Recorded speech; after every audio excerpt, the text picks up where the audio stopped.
And how about the banks? How have the banks fared as a result of this system?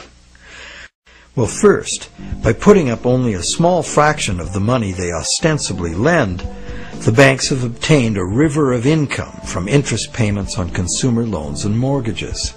Second, by using their credit powers to acquire large portfolios of corporate and government bonds, banks collectively appropriate over government and industry. And thirdly, due to the inevitable defaults and foreclosures, the banks gain legal title to a lot of real property the world over. And finally, if the worst happens, if borrowers default en masse, causing the banks large losses, the government is forced to rescue the banks with multi-billion-dollar bailouts to save the financial system. And what are these bailouts financed with? You guessed it, more taxpayer debt. It is really quite an achievement to pull this off, and without most of the victims even being aware of it. If you're now thinking there ought to be a law, well, there is. There's a whole body of law that makes all of this legal. So how did a system like this ever become the law? To answer that, we go back to England in the mid-17th century.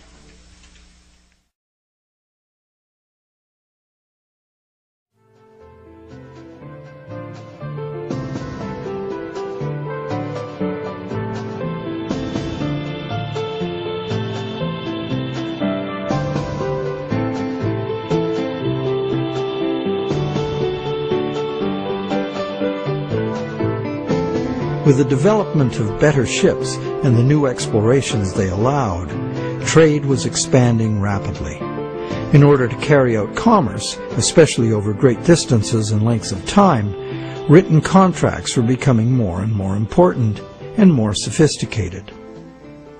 Under English common law, it had long been established that a contract could only be enforced if something of real substance had changed hands.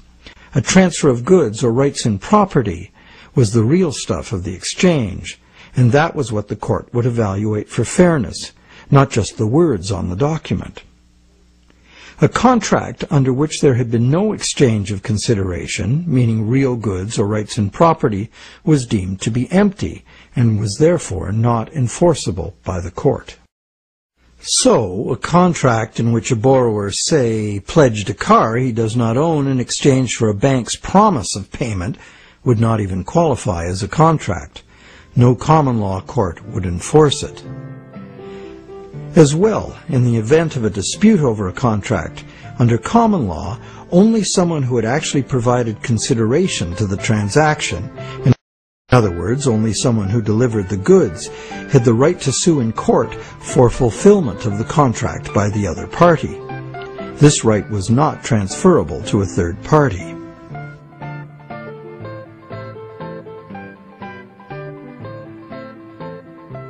When early traders went off personally on expeditions with trade goods, they bought those goods at home with their local currency and would sell them for foreign currency in the distant destination.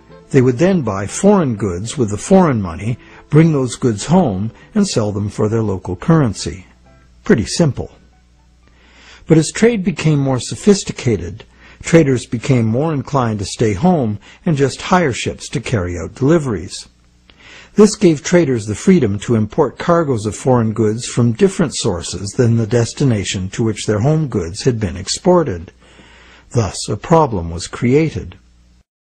The exported goods had been paid for with foreign coin, the value of which needed to be spent somewhere else. Moving money as coins entailed a high risk of theft, as well as the near certainty of partial loss by currency conversion in a different land. This problem of payments from a distance was overcome by the use of bills of exchange. A bill of exchange was a signed order from the payer to an addressee demanding that the addressee pay a certain specified sum of money to the person identified as the payee. These were secured by signature, and they could not be acted upon in court by anyone other than the original parties. Thus they were of no use to a thief or any other third party. You probably recognize that these were the precursors of checks. I, the payer, instruct the bank, the addressee, to pay the payee, a person named on the check, a certain sum of money. This was all well and good for transactions among parties who were known to each other. The bill of exchange was used merely as a way to order payment in coin at a distant location. But merchants soon wanted more flexibility. They wanted to be able to use bills of exchange to reconcile payments amongst many merchants in many locations, using bills of exchange like money itself. For this to work, bills of exchange had to be assignable to and enforceable by third parties. As we shall see, this was the moment in legal history that gave sanction to the banking system we have today. A third party, who might have honestly purchased a bill of exchange several steps removed from the original exchange, could not be expected, nor would he have the right, to show up in a common law court and defend the validity of the contract and collect on it. This made third-party bills of exchange an unacceptable risk. So, in order to be able to use bills of exchange as a convenient and guaranteed third-party payment system, essentially equivalent to money, the common law practice had to be set aside regarding bills of exchange. In England, by a series of legal decisions from 1664 to 1699, this problem for commerce was remedied by making bills of exchange enforceable by third parties.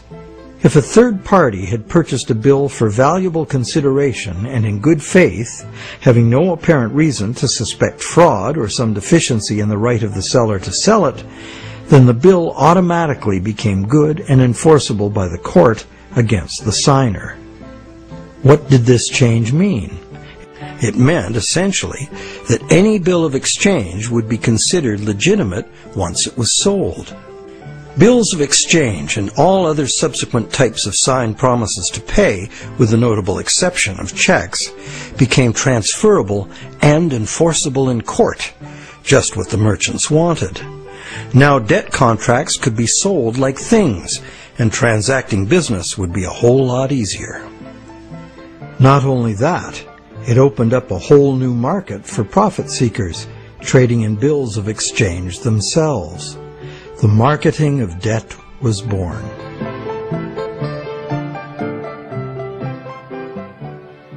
The change in the law had another effect as well.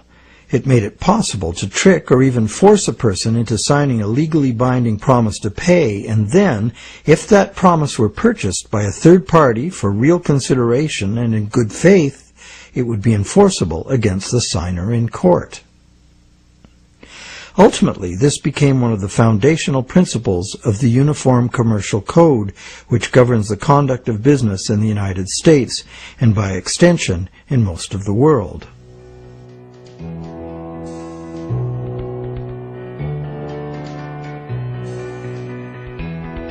Think about it. If we buy a stolen laptop from a guy on the street, we're guilty of receiving stolen goods, a criminal offense.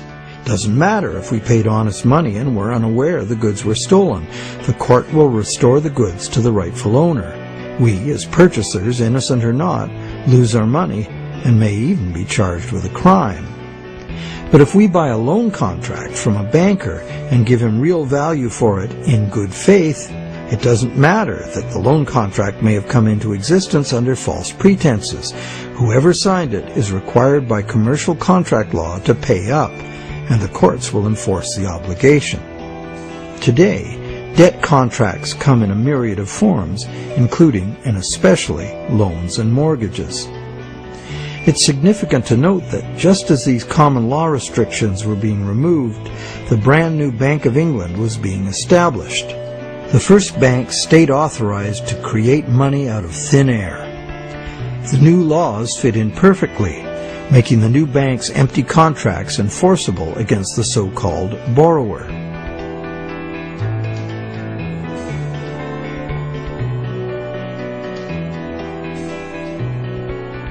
Those who have discovered the true nature of their own bank loans and have attempted to challenge the validity of their debt contracts in modern courts have discovered to their dismay that this commercial contract law is still the bedrock defense of money as debt. The bank will have sold the original loan agreement to a third party for value, and even though that third party is often just a sister company of the bank, all that matters to the judge is who possesses the document, what it says, and whose signature is on it. A bank's failure to inform the borrower about the true nature of the loan contract and the absence of any actual money loaned on the bank's part is not relevant.